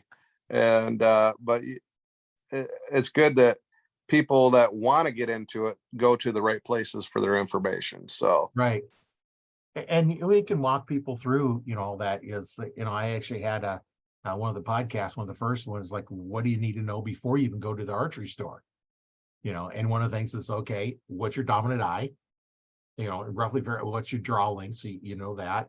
And then here's some of the other things that you're going to need to know. When you get to the store, they should be asking you, okay, why do you want to start archery? The reason I ask that is, okay, did you just watch the Hunger Games? You want a longbow, want a recurve, you want a compound, you watch somebody in Olympic sports and you want to do Olympic archery. I need to know where to direct you. So I need to know that. I need to also know what your dominant eye is. I know whether you're in a right or left-handed bow. And yep. then, if I know what you want to do, if you just want to fling arrows at a target in your backyard, hey, let's get you something to do that. You don't need to spend a lot. Or it's like, hey, Yeah. I really like to do bow fishing. So they want to Yeah. look at a bow fishing setup. Yep. So what do you want to know? And, when you get to the store, if they don't ask you those type of questions, either find somebody else that does or go somewhere else because Exactly. they don't know what to do. They don't know how to help you. They just want to sell you stuff. And the guys that go in that are working on 100% commission. Well, as a store owner, I'm working 100% commission because I don't get paid, an hour's grade. I get paid on the profits, the business things. And, I'd have a new person come in and I direct them to, back then, it was the Nova bow, which is the line bow that I set up. You could buy that anywhere, but the way I had it set up, nobody could price compare because I had the True Fire, the inexpensive, at that time was like a $20 release included with the bow, a half a dozen arrows with tips, fletched in whatever colors you wanted because they're all custom fletched because I started no fletched arrows. Yep. And here's the only thing you need is shooting instruction. Oh, that included with the bow. So I'd teach you how to shoot, and this is a $350 bow back then, all set up, ready to go. And you don't need anything. My thought was, okay, starting out, if you don't like the sport, are you going to have a $1,000 bow in a closet or a $350 bow in the closet? I want that cheap one in the closet, not the expensive one. Absolutely. That $1,000 bow is for when you say, man, I really love this. Now I want to upgrade my equipment, but get to shooting and build that love and passion for the sport. And then you start realizing, well, what's the difference between this $350 bow and this $1,000 bow? Once you've shot enough and learned that skill of what it takes to shoot, then you'll start realizing the differences. Oh, this one is smoother. This one has no hand shock, there's no Right. vibration from it.